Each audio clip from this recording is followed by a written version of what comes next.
I think my mom is dead. I tested the words silently.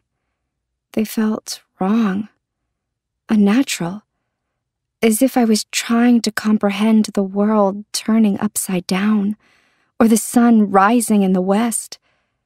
I drew a deep, sobbing breath and rolled onto my side, reaching for another tissue in the box that was on the floor next to the bed. Stark muttered and frowned and moved restlessly. Slowly and carefully, I got out of bed, grabbed Stark's giant sweatshirt from where he'd tossed it, pulled it on, and curled up on the beanbag chair that sat near the wall of our little tunnel room. The beanbag made that smushy noise that always reminds me of the balls in those inflatable kid party houses, and Stark frowned and mumbled something again. I blew my nose, quietly. "Stop crying. Stop crying. Stop crying. It won't help. It won't bring Mom back." I blinked a bunch of times, wiped my nose again. Maybe it had just been a dream. But even as I thought the words, my heart knew the truth. Nyx had pulled me from my dreams to show me a vision of Mom entering the other world. That meant Mom had died. Mom told Nyx that she was sorry for letting me down. I reminded myself as tears leaked down my cheeks again. "She'd said she loved me," I whispered. I had hardly made any noise, but Stark tossed and turned restlessly and muttered, "Stop!" I clamped my lips together, even though I knew my whisper wasn't what was messing with his sleep. Stark was my warrior, my guardian, and my boyfriend. No, boyfriend is too simple a word. There's a bond between Stark and me that goes deeper than dating and sex and all the stuff that comes and goes with normal relationships. That's why he was so restless. He could feel my sadness. Even in his dreams, he knew I was crying and hurt and scared and...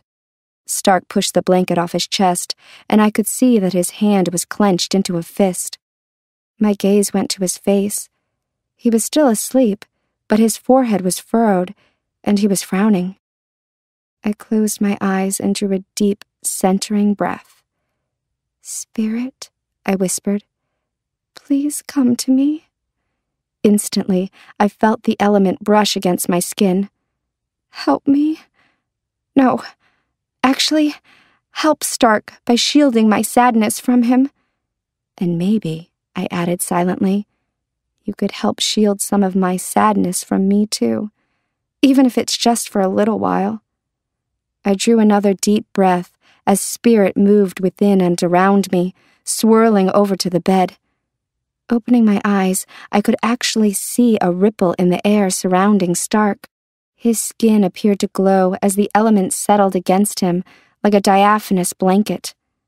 I felt warm and glanced down at my arms and saw that the same soft glow was resting against my skin.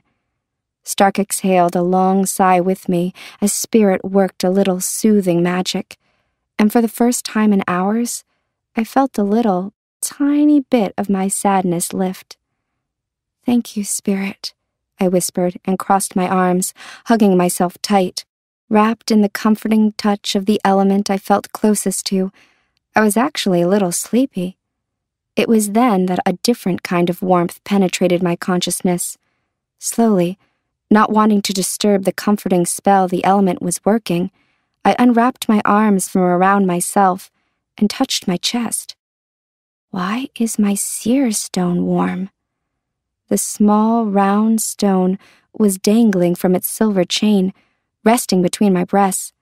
I hadn't taken it off since Skiath had gifted it to me before I left the beautiful, magical Isle of Skye. Wonderingly, I pulled the stone out from under the sweatshirt, running my fingers over its smooth marble surface. It still reminded me of a coconut-flavored Lifesavers, but the sky marble glittered with an unearthly light, as if the element I had invoked had made it alive, as if the warmth I felt was because it pulsed with life. Queen Skiath's voice echoed through my memory. A seer stone is in tune with only the most ancient of magics, the kind I protect on my isle. I am gifting you with it so that you might indeed recognize the old ones, if any still exist in the outside world. As her words replayed in my mind, the stone turned slowly, almost lazily. The hole in its center was like a mini telescope. As it shifted around, I could see Stark illuminated through it, and my world shifted too, narrowed. Then everything changed.